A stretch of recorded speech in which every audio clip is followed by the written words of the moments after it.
धीरे धीरे कदमों से चलती हुई करुणा जी अपने घर की तरफ बढ़ रही थीं। उन्हें इस तरह लंगड़ाते हुए देखकर पड़ोस में रहने वाली कुसुम जी ने कहा, अरे भाभी जी, क्या हुआ? लगता है आपके घुटनों में दर्द ज्यादा है। हाँ, बुढ़ापे का शरीर है, दर्द तो यूं ही चलता रहता है। दवाइयाँ लानी थी इसलिए निकल कर गई थी, वरना घर पर आराम ही कर रही थी। तो आप अकेले क्यों गई थी दवाई लेने? अमर को ले जाती। कुसुम जी की बात सुनकर करुणा जी चुप हो गईं। आखिर कहती भी तो क्या कि बेटा उनके साथ नहीं जाता।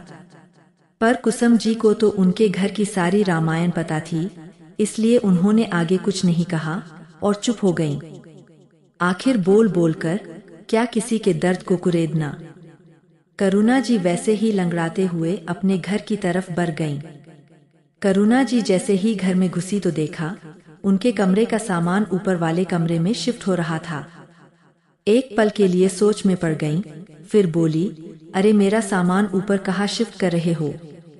मेरा कमरा तो नीचे है ना।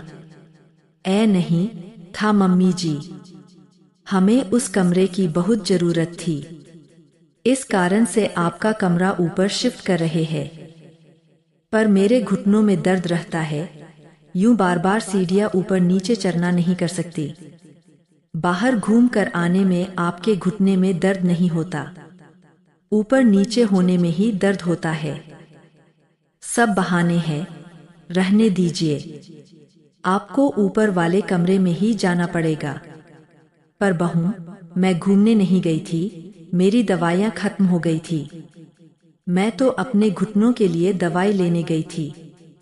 देखिए मम्मी जी, मेरी बहन आ रही है। पूरे 2 साल का कोर्स है, तो 2 साल तक वो यही रहेगी। उसे कमरे की जरूरत पड़ेगी, इसलिए आपका कमरा खाली कर रहे हैं। अरे तो उसे ऊपर वाला कमरा दे दो, वो तो जवान है, आराम से ऊपर रह सकती है, मना थोड़ी ना कर रही हूँ। मेरी बहन उस छोटे से कमरे में रहेगी। मायके में मेरी भी कोई इज्जत है, और आप मुझे मना करने वाली कौन होती है? घर हमारा है, घर का खर्चा हम उठा रहे हैं, हमारा डिसीजन हम किसे कहाँ रखते हैं। ऊपर वाले कमरे से इतनी ही दिक्कत है तो आप बाहर वाले कमरे में रह जाइए, हमें कोई एतराज नहीं है बहू, एकता ने बड़ी बेरुखी से साथ कहा। सुनकर करुणा जी की आंखों में आंसू आ गए। बेटा अजीत सामने ही था, लेकिन वो तो भूत बना खड़ा तमाशा देख रहा था। एक बार भी उसने एकता को टोका तक नहीं। और बाहर वाला कमरा, वो तो स्टोर रूम था। मतलब अब करुणा जी की ये हैसियत रह गई। बहू कबाड़ की तरह करुणा जी को स्टोर रूम में रहने के लिए कह रही थी, और नालायक बेटा सामने खड़ा था, लेकिन वो कुछ कह नहीं रहा था। जब से करुणा जी के पति गए हैं, तब से बेटे बहू घर के सर्वे सर्वा बन गए हैं। माना कि घर में खर्चा करते हैं, पर इसका मतलब यह नहीं कि माँ के स्वाभिमान को ही कुचल दें, जबकि मकान अभी भी उन्हीं के नाम था। अपनी बहू की जबान से ज्यादा करुणा जी को उनके बेटे की चुप्पी चुभ रही थी।